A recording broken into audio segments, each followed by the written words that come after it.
Hey guys, welcome to another episode of Free Talk with Miss Joe. Real talk, no fo. Our episode for today is entitled Truly, the Voice of the Game. So, before we get to know our guest behind the voice, let's begin with word talk. Our word talk for today is Dreamweaver, spelled Dreamweaver. A dreamweaver is someone who dares to dream, holds on to that vision, and turns what once seemed like a distant dream into reality. Tamang-tama and especially meaningful para sa ating guest for today, who started with the dream as a young boy, and through passion, perseverance, and the power of his voice, turned that dream into a life behind the mic.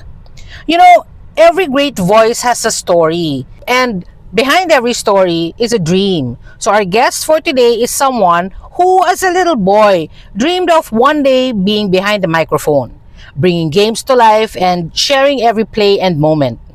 That dream grew into a passion for storytelling, sports, and esports. Today, he is an esports caster and a shoutcaster, connecting audiences to the heart of the game. So, his journey shows that childhood dreams can become reality, and this one truly came true. Let's welcome our guest for today, Ulysses Xavier Regala. Hi, Yuli. Welcome to the show. Hi everyone. Thanks Joe, and also hello to your listen here at Free Talk. Yes, si Yuli ho is my batchmate in our sportscasting workshop na natapos very recently. And if I may say no, si Yuli ho in 2021 at the age of 19 ay naging shoutcaster. So from a little boy's dream to a life behind the mic. Ikwento mo naman sa amin, Yuli, kung paano nag-umpisa yung dream na ito and yung passion mo for sportscasting at bakit sa lahat ay sportscasting. Kasi diba usually, pag bata ka, gusto mo maging police, lawyer, doctor, businessman, ganon. Ito yung usual dream ng mga bata eh. Paano siya naging sportscasting at sino ang naging influence mo dito? Grabe, ang tanong pa lang ang bigatin na nung ano. Alam mo, Yuli. Nakaka-pressure na agad Pero ayun Lagi niya na Pero, natatanggap ayun kong lagi niya na natatanggap kong reaction pagka yung first question ko. Laging, Oo nga Isyo, ang bilis na. Grabe. Oo nga napakabongga nga. Pero, ayun it started, siguro mga 5 years old ata ako when I was first exposed sa basketball. Actually, at a young age, sinasali na ako sa mga liga. Yung mga mosquito level na liga. Yung mga 5 years old hanggang 6 or 7 years old ata yung ka-age bracket ko nun. So, and then, sabi ko, ano ba yan? Ang liit ko naman. Feeling ko, hindi naman ako masyadong tatangkad. Pero kasi, considering na 5'11" yung dad ko, yung mom ko, 5 flat. So at most, sabi ko, sige, kahit nasa gitna na lang ako, 5'6", 5'7", ganyan. So, athletically, di talaga ako gifted. I mean, I play basketball. Sige, sabihin na nating sa shooting, magaling ako. Pero, in other skills, hindi ko siya na-master, hindi ko siya nagustuhan. So, sabi ko, sige, hindi na lang ako sasali sa mga varsity, ganyan. Kasi nga, because of my height limit.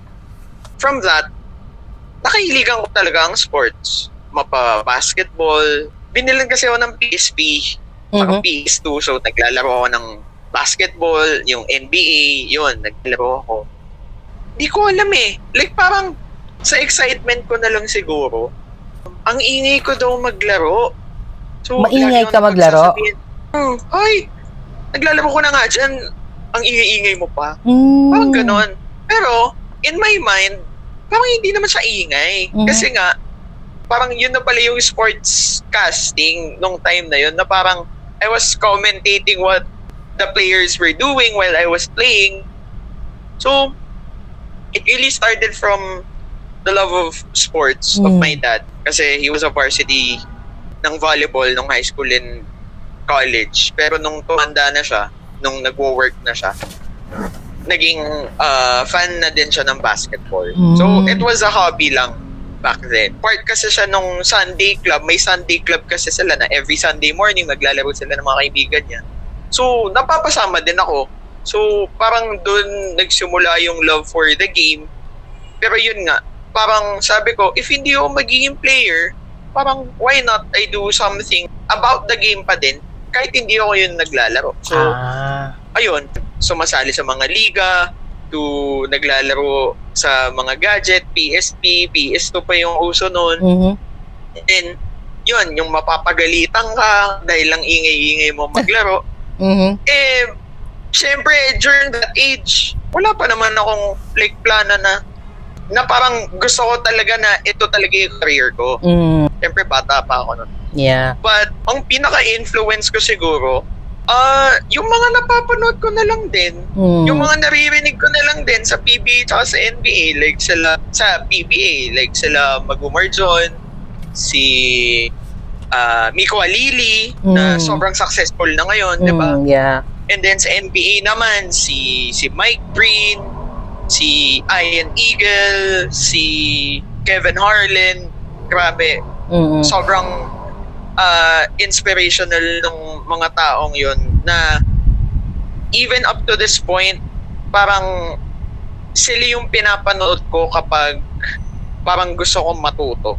At a very young age, kapag sila yung commentators, kapag sila yung nagsasalita, mas naiengganyo akong manood. Kahit sinong team man yan, kahit wala man akong favorite team noon. Parang ganun. So, doon siya nag-start. So, do you remember the very first sportscaster who inspired you? Si Miko Alili talaga. Okay. And ang first exposure ko ata sa PBA, 2007-2008. So, that's Kinito Henson, Miko Alili, that's Richard Del Rosario, si Dr. J ba nandun na? Andun na ata din si Dr. J. So, and Ronnie Magsanok as well, tapos may konting sulpot si Benji Paras. So, kanina medyo nakwento mo na, no, na kung paano nag-umpisa yung parang liking mo in sportscasting. What is it about sportscasting that captured your heart when you were still a little boy na nasabi mo na sa sarili mo, this is what I want to do? Well, another side story is 7 or 8 years old ata. There was a office sports fest dun sa office ng mom ko. Tapos, yung court na nilalaroan nila is sa village namin. And then, I was just watching. Nakaupo lang ako dun sa may scorer's table. Like how I am with a PSP, like how I am in front of a PS2, or like how I am in front of a TV watching an NBA game or a PBA game, I was commenting by myself. And then, bigla ako narinig nung mga nasa scorer's table. Tapos sabi nila, oh, kuya, ikaw na. So, parang nagulat ako kasi sabi ko, andito lang naman ako sa gilid. Diba? So, bigla ako inabutan ng mic. And then I ended up calling the whole game. Wow. I ended up calling the whole game. So I was like, oh, okay ito ah. And then, nag-enjoy sila. And now that I'm recalling that instant, that moment, kahit yung sound ng buzzer, ginagaya ko, natatawa ako. That's cute. Tapos kina-countdown ko pa, 5, 4, 3, 2, 1, and yung tunog nung buzzer, ginagaya ko noon. So I was like, aba, okay ito ah. Tapos ang daming sinasabi, uy, ang galing mo naman. Galing mo. Thank you. Tapos biglang lalapitin yung nanay ko. Uy, ang galing ng anak mo ah. It really motivated me more. Na parang, okay, sige, kahit sabihin ng magulang ko na maingay ako. Eh ngayon, parang nasanay na lang siguro sila na ganun ako. Actually, naging ganun ako kaingay. Oo, parang naging Oo. advantageous pa yung ingay mo, no? Dahil naging trabaho mo pa siya. Yes. Yeah. Oo. Mm-mm. So, growing up, what did you love naman most about watching sportscasters? Kasi di ba sabi mo si Miko Halili and others. Ano yung nagustuhan mo? What is it about these people? What did you love most about listening or watching these sportscasters? Number one, yung energy. Mm. Kasi feeling ko talaga kamatch ko sila eh. Like Mm. parang I looked at it as if feeling na if ilagay mo ako sa tabi nila, makaka-vibe ko sila, makaka-match ko sila ng energy. Yeah. So, parang dun ko, yun talaga yung una kong Mm-mm. napansin na wow, ang dami nilang energy. And parang habang ginagawa ko yun as a kid, okay ito ang galing nila, ang dami nilang energy. Mm. Tapos kahit nag-overtime, ang dami pa rin nilang energy. Yeah. Ang galing. Mm-mm. And then, another thing would be yung vocabulary. Parang wala naman akong masyadong like pakialam before dun sa Mhm. vocabulary nila. Kasi, syempre, hindi ko naman masyadong pinapansin yun. I mean, not until now na syempre, you need to say things differently, hindi na parang hindi redundant, hindi magandang pakinggan na parang kang sirang plaka, ganon, paulit-ulit ka na lang ang terms, ganyan. So, Is it the power of the voice nung mga favorite sportscasters mo, or is it the excitement of the game when they deliver it, or is it the storytelling that attracted you in sportscasting? siguro, tie that up all together, parang yun talaga eh. Oh. With the energy, to the storytelling, parang ganun eh, na parang I learned from someone before, ang magaling na storyteller, kapag pumikit ka, gets mo yung nangyayari kahit hindi mo siya nakikita. Mm. So parang, I think I tried it before, na nanonood ako ng PBA or NBA game, tapos pumikit lang ako konti, tapos gets ko pa rin yung nangyayari on the court. In general, as a storyteller, you're making it easy for your viewers. Mm. Parang ganun eh, na okay, kapag kahit nakapikit ka, alam mo yung nangyayari. So, whether in esports or in sports, or yun, as a storyteller, you're making the game or you're making the show as easy to understand for the viewers. Kasi you don't even know who are your viewers. Hindi mo naman pwedeng i-assume na mga lolo or lola lang to. Mm. Ay hindi, mga ano lang to, 40s, 50s. Mm-mm. What if, yun nga, what if ang mga nanonood, yung mga ka-age ko dati na pinapanood ko lang, di ba? Like 5 years old, 6 years old, Mhm.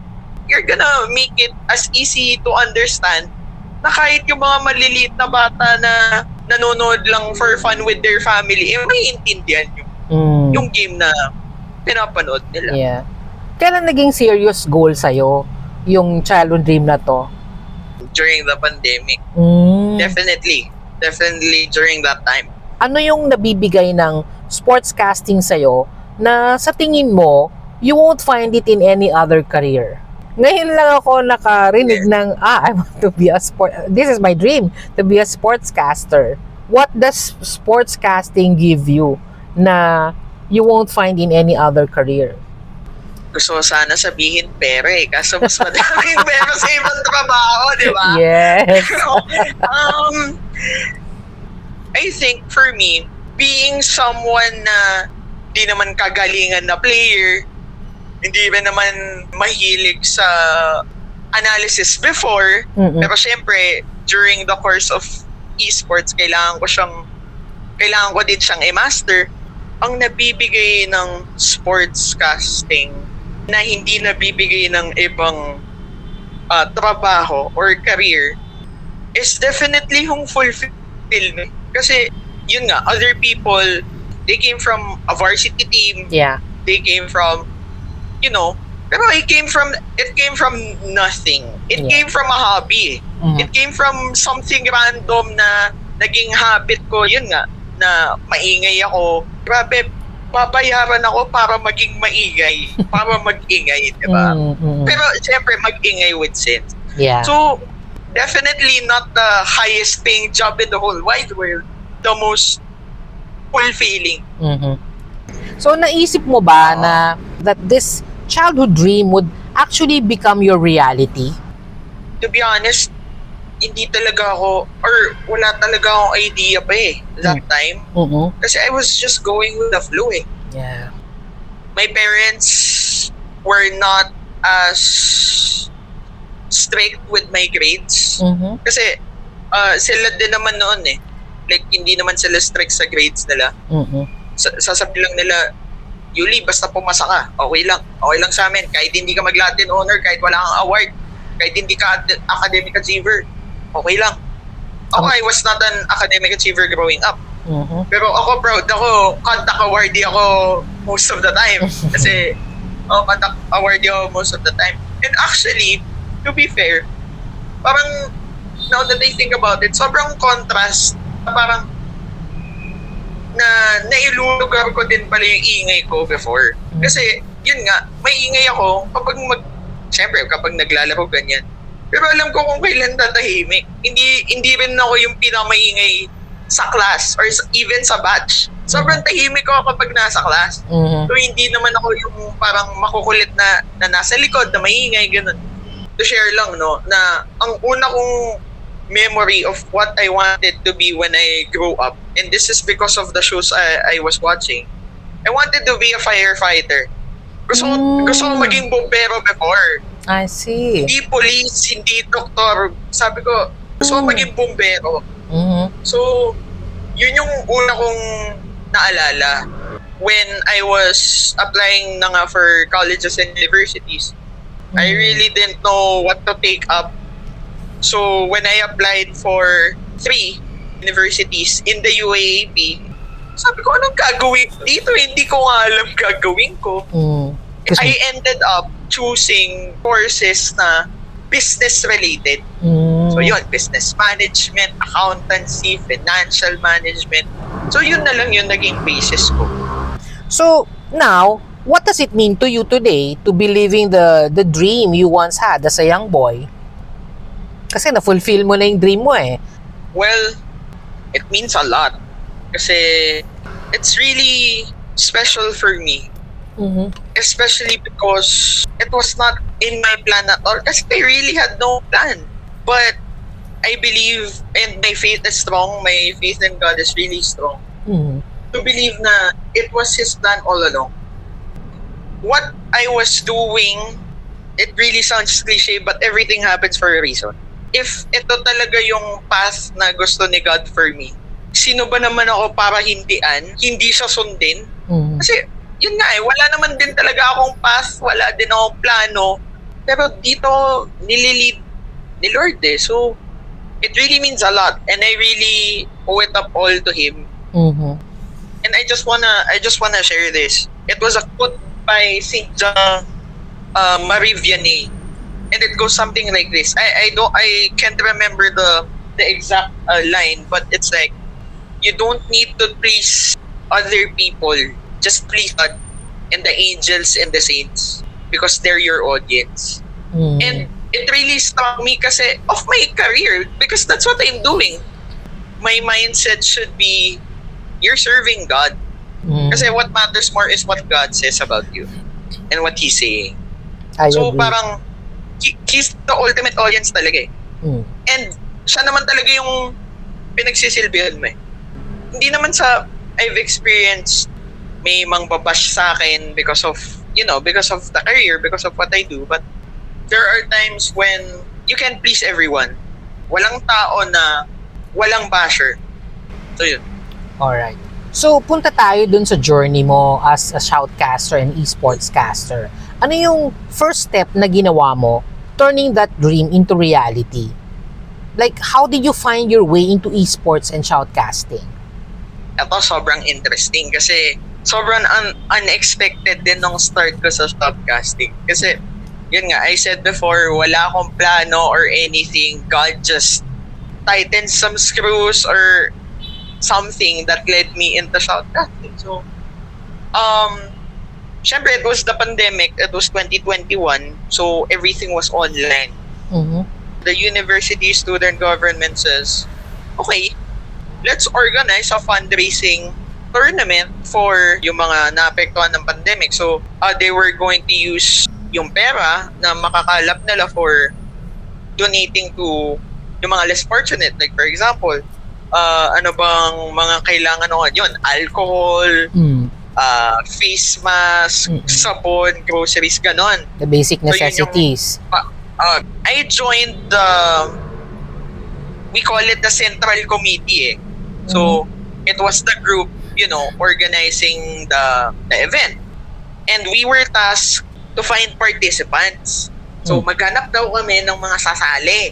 Kasi, may registration fee kasi for the tournament. So, sabi nila, sige, hanap kayo ng mga maglalaroan. So, I didn't have that many friends and that many connections na naglalaro ng ML. So, sabi ko, sinong i-invite ko? So, I believe the department was event ambassador. If I remember it correctly, but so ang ending, wala akong na-invite na team. So sabi ko, hala, sumali pa ako sa committee na to, sumali pa ako sa department na to. Wala naman ako wala naman akong in-invite. May mga message ako, though, they were turned off by how high the registration fee was. ML means okay. Mobile Legends, right? Mobile Legends, yes. Actually, the fundraising tournament was for Mobile Legends and Valorant. So, 2 games. So, sabi ko, okay. So, wala na akong ma-invite. So, sabi ko, hala. But then, eto na yung sinasabi ko kanina na God tightened screws or made something happen. Kasi, a day before the grand finals coverage, the shoutcasters for ML backed out because they had an emergency. So, in the group chat, they were like, guys, emergency, nag-back out yung mga shoutcasters, sinong gustong mag-shoutcast. So that was your first experience? Yon. Yes, exactly. And I was like, Okay. reading that message, sabi ko, wala pa naman akong experience. Tsaka nanonood lang naman ako ng PBA, NBA. Pero, thankfully, nung time na yon, nung pandemic, nanonood na ako ng mga ML tournament online.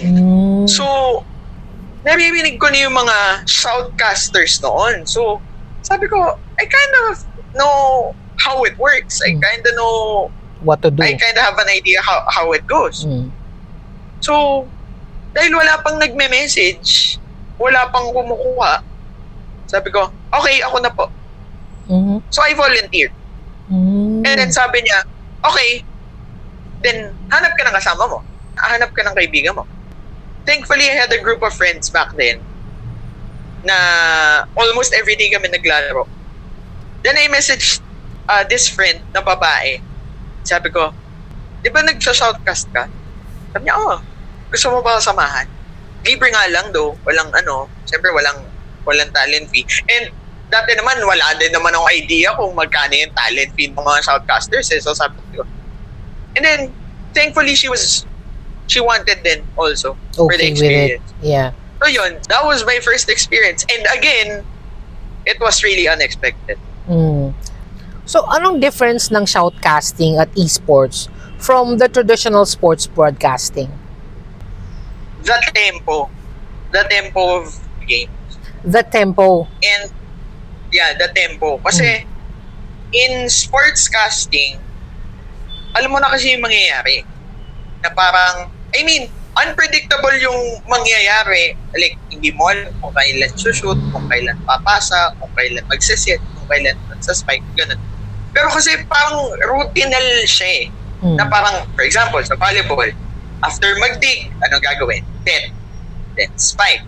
Yung iba, dig, then ibabato na ng setter dun sa kabila. So, it's unpredictable, but at the same time, routinal siya eh. In shoutcasting, And sa esports, it's so much more unpredictable. It's so much harder to shoutcast it, in my opinion, just because of how many things are happening at the same time. Ang daming nangyayari all across, ang daming nangyayari all at once. Nung nagsisimula pa lang ako, doon ako nahihirapan. Ano yung i-commentate dito? Yung nasa taas, yung nasa baba, yung nasa gitna. Pero I later learned na kung ano man yung nakikita mo sa screen mo, yun lang yung i-comment mo. Kasi bakit mo, tama din naman, bakit mo i-commentate yung hindi mo naman kita? So parang pinahirapan mo lang yung sarili mo. Ang shoutcasting ba is more about knowing the game o knowing how to tell the story? Or how the game is being done? It's really both. In shoutcasting, in esports, sobrang crucial or sobrang important na you play the game as well. Ganun siya. Madaming jargon, madaming terminologies na specific to the game only. Pero I think compared to sports, ang sports kahit panoorin mo lang magigets mo siya. Compared sa esports, kapag pinanood mo siya, parang maguguluhan ka pa din. Parang ganun. Na parang mas technical na aralin yung esports kaysa sa sports. In Mobile Legends, the characters are called heroes. In Valorant, the characters are called agents. In Valorant. In League of Legends, the characters are called champions. So, di ba? May distinguishable eh. May jargon talaga siya eh. So, in sports naman, you can call them basketball player. Yeah. So, doon lang nag-iba. They're all players. Diba? Eh, compared sa esports, it's fictional eh. Hindi naman totoong character. I mean, may inspiration na most likely fictional din, pero may mga ibang character na totoong tao and then nagiging character sila mismo. So, yun yung difference. Na mas technical aralin yung mga esports games, yung mga esports titles compared sa real sports. Alright, so how do you turn a game naman into a story na kailangan you keep the audience emotionally invested? Kasi di ba dun sa esports na yan, yung Mobile Legends, kailangan yung audience mo is like, you know, invested sila dun sa mga nangyayaring kaganapan dun sa kinukwento mo, di ba? Actually, yung storytelling aspect is actually the same thing. Okay, dito ko na i-insert yung mga natutunan ko sa Sa workshop. Sa workshop natin, ha? Oo, shoutout sa workshop master natin. Yes. Na si Sir Noel. Yes. Shoutout sa'yo, Sir Noel. Dito pumapasok yung baon eh, na sinasabi niya. From the history of the game, the history of the players, and this is what we call the storylines. Na parang pampaganda siya eh, pampa-excite siya eh, pampa-intense siya ng laro eh, kapag ang laro may storyline. For example, Ginebra Magnolia, Ginebra Pure Foods, Manila Classico. Kahit first time pa lang manood ng isang tao, pero ganyan na agad yung storyline na Manila Classico, rivalry, kailangan mo agad iparamdam yun. Kasi every game, may mga rivalry yan. Yan yung nagpapaganda. May mga healthy rivalry, sadly may mga unhealthy na rivalry. So, pero in story lines, dun pa lang mahuhook mo na yung viewers mo, yung audience mo. So, if ikaw bilang storyteller, hindi mo alam yun, paano mo ikukwento? Paano mo papagandahin yung pinapanood ng audience?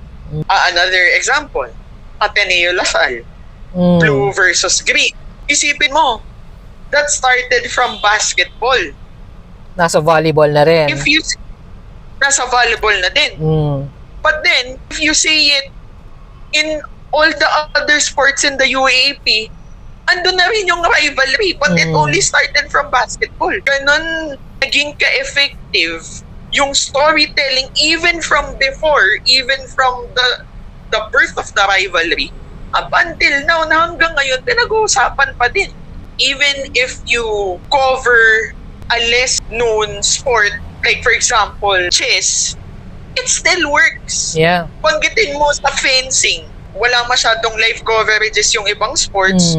But if ever, umabot tayo sa point na magka-live coverage siya, kahit banggitin mo yung Ateneo Lasal sa fencing, it will still work. Kasi ganun yung naging treatment ng mga sportscasters before who started the rivalry, who gave birth to telling the story of that rivalry. And it encompassed every sport na may Ateneo Lasal. So pag nagkukwento ka ng ganun, katulad niya, no, you have to get the audience excited about it. Sabi mo nga, kailangan may baon, may storyline, may kwento. What do you want people naman to feel pag naririnig ka nila na nagkukwento and when you call a game? Anong gusto mong maramdaman ng audience mo o ng mga nakakarinig sa'yo? Ang pinaka gusto kong maramdaman nila is that same passion na I have. As a storyteller, hindi naman nagaw yung bida. Hindi mo dapat pasikatin yung sarili mo. Ang dapat pasikatin mo is yung mga naglalaro, yung players, yung coaches, yung mga characters in the story that you're telling. Through my voice, through my energy, through my cadence, through the tone of my voice. Parang dun ko ipinapasa sa kanila yung aura or yung passion ko for that game. More of the love of the game, the passion for the games. Yun talaga yung gusto kong ibahagi sa kanila. Gusto ko, with the excitement, with the passion na I'm giving them, tuloy-tuloy yung magiging panonood nila na, oh, sige, sa susunod na araw, manood din tayo ulit. Parang ganon, yung lasting effect. So parang abangan yung susunod na kabanata ng storya.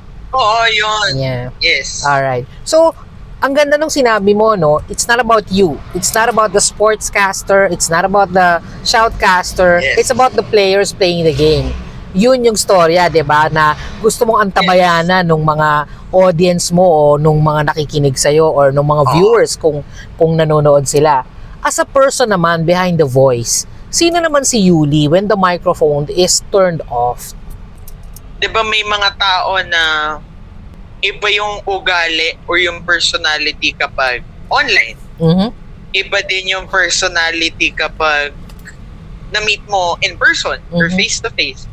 Encapsulating everything that has happened so far, I would like to believe na may continuity or aligned yung buhay ko ngayon in terms of that aspect.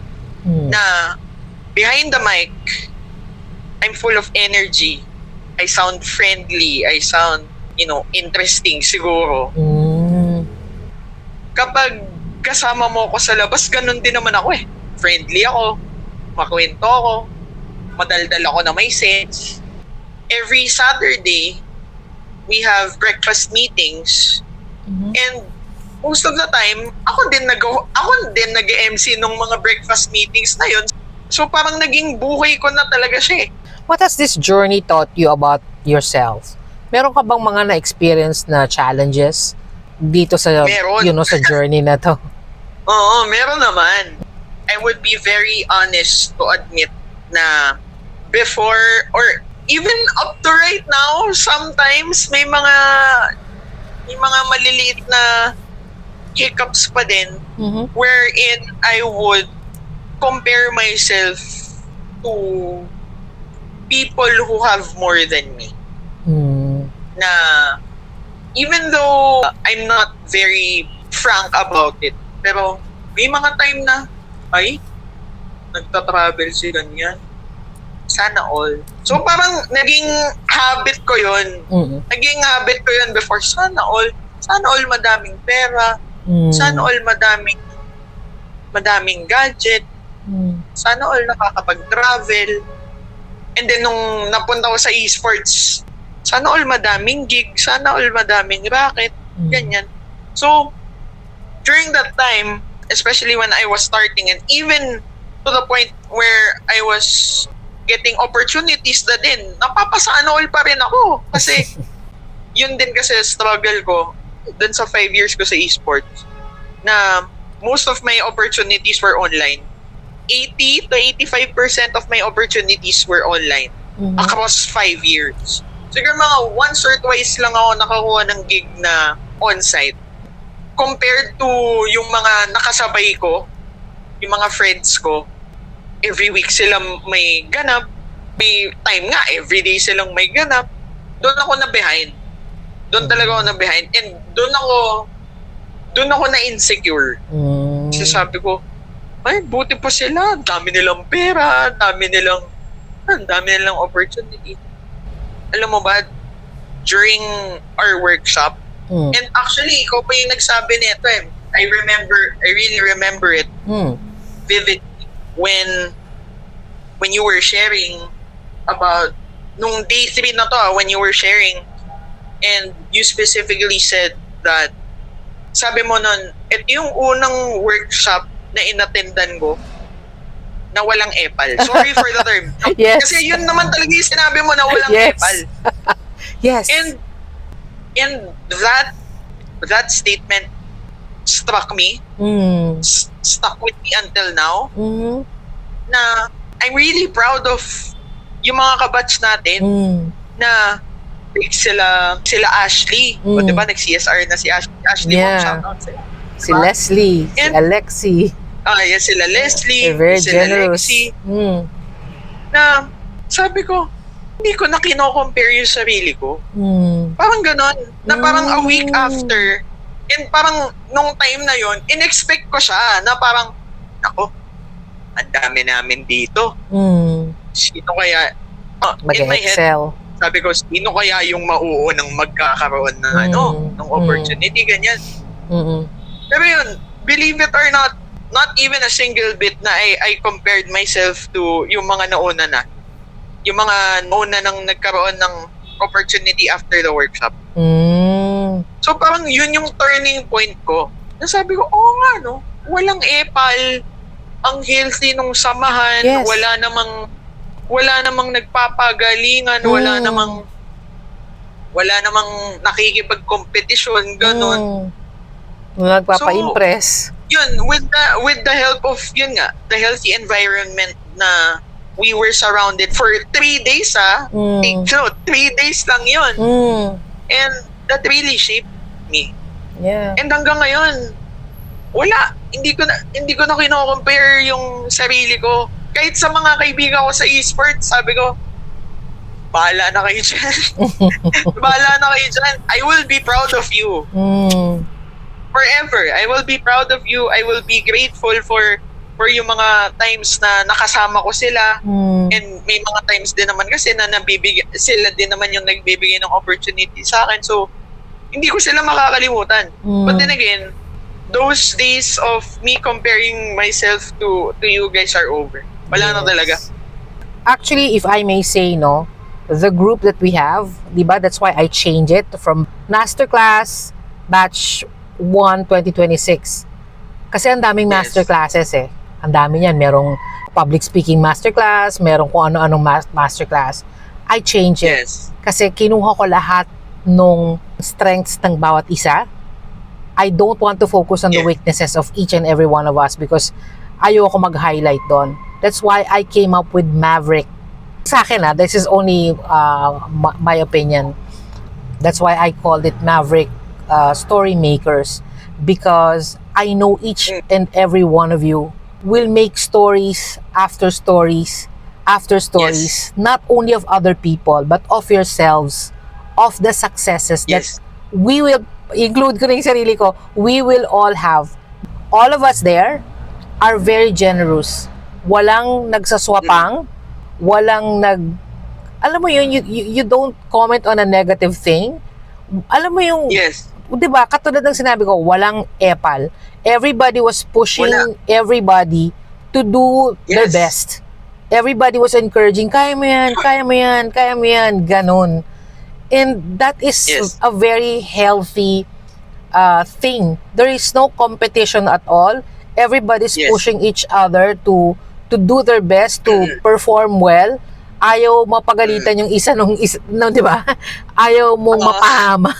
Ah. Sinasalo mo. Yeah, that's why Yes. I am also excited for this group because Yeah. ang ganda-ganda nung samahan na sana hindi masayang, 'di ba? Sana hindi Yes. masayang. Tama.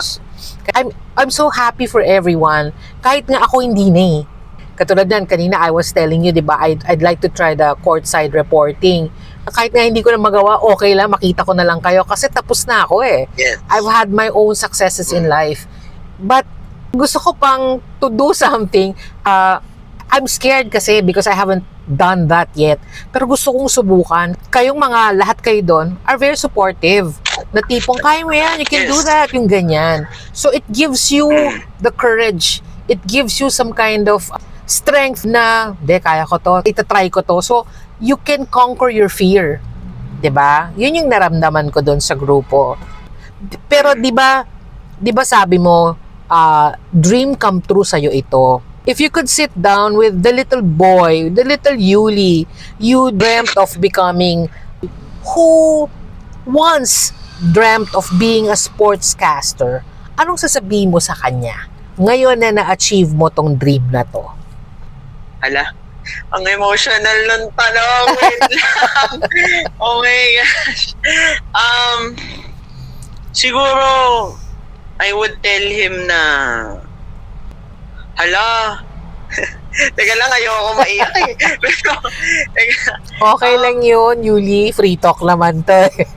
okay. Pero, feeling ko, if I would talk to my 5-year-old self, sasabihin ko sa kanya na, okay lang yan, mag-enjoy ka lang. Kasi hindi ko siya ma-express na knowing na 5-year-old self ko siya. Okay, so, sige, sabihin na lang natin na anong sasabihin ko sa anak ko na 5 years old. Na, okay, take note, wala pa ako anak. Pero kung ano man yung sasabihin ko sa anak ko kapag 5 years old na siya, mas madali yun. Mas madaling mag-conceptualize. isipin yun ang sasabihin. Mas sige. madaling i-conceptualize. Pero, ang sasabihin ko sa anak ko na 5 years old, mag-enjoy ka lang, just have fun. Okay lang kahit wala ka pang plano. Okay lang kahit wala ka pang pangarap. Plano naman ni God yung masusunod eh. Yeah. Looking back, ganun talaga yung nangyari. Nasunod talaga si Lord eh. Nasunod talaga yung plano niya for me eh. And don't be pressured by other people. Just be yourself. And if you be yourself, God will mold you into who He wants you to be. Not your will, but His will. Amen. Yeah. Tama. So, since na-achieve mo yung dream mo, no, of becoming the sportscaster or the shoutcaster that you are now, what is the next dream for Yuli? Meron pa ba? Meron pa. Meron pa naman. Oo. Meron pa naman. Hindi pwedeng matapos doon lang. Hindi eh. And then, now na, okay, hindi na masyado nag-work yung sa esports, wala na ako masyadong nakukuha ang opportunity. And then, yun nga, attending the workshop. And then now, 2 weeks after, may mga opportunity na dumadating. So, hindi pa dito natatapos eh. Oh, yeah. Feeling ko talaga na there's something more to this. And I like what I've learned in another workshop. Actually, this was an esports workshop a few months ago. Shout out kay his IGN or in-game name is Giyang Gaming. Boss Giyang, saludo sa'yo. But isa sa mga sinabi niya na whatever you do, just be open to learning. And don't be afraid to be a beginner. So, Yuli, you've spent years na din giving a voice to the game and, you know, telling your stories through the microphone, di ba? So, if your life naman, last question ko na to if your life were a game and you were the one calling the play-by-play, paano mo i-describe yung journey mo that you've been through, and what would you say about the next chapter? Last question, grabe. Nagugustuhan ko yung Ang ganda. Pero kung ikaw sa sarili mo, how would you describe your journey that you've been through on a play-by-play type of storytelling? What would you say about the next chapter? O katulad yan, new beginning ka na eh. Na yung dream come true mo, it came to you very... it came to you very early, 'di ba? Ang swerte-swerte mo, not everyone would fulfill the dream, no? Nung bata ka, hindi mo. And it came to you very early. But since you're still very young, you're only what? 25? 24. 24. Ang bata mo, 'di ba? So I'm sure there will be another chapter. I'm not saying that it's the end of your that na-fulfill mo na yung dream. No. It's just a continuation, 'di ba? Kasi if you fulfilled one dream, definitely there's a new chapter. That's why you keep on investing on yourself by attending these kinds of workshop. Kasi you're learning something from each and every one of your batchmates and your facilitators. So, ending of one dream, beginning of another dream. What would you say about the next chapter? Paano mo siya ipi-play by play yung tingin mo magiging journey mo sa susunod na ito? Katulad niyan, you have a new gig coming up, 'di ba? Yes. Congratulations. Thank you. Thank you. From a childhood dream I never thought would happen to something that was unexpected, to a redirection. Wow. That's nice. And now, the chapter will unfold from a hobby to something unexpected na to something na I would earn money from. I would earn money from. Yeah, that's very important. But even with a setback, especially of lack of opportunities, comes a redirection. And now, a new chapter is beginning and a new storyteller has arisen. Parang ganon. Parang ganon eh. A new chapter in your life awaits you. Is unfolding, and your next journey will be just as exciting as when you were just being talkative, being trying to just describe the game. You know, some people were annoyed probably in the beginning, and then eventually it turned out na probably some people were annoyed, but somebody spotted you and was not annoyed by that. It turned out to be an advantageous opportunity for you. Yan.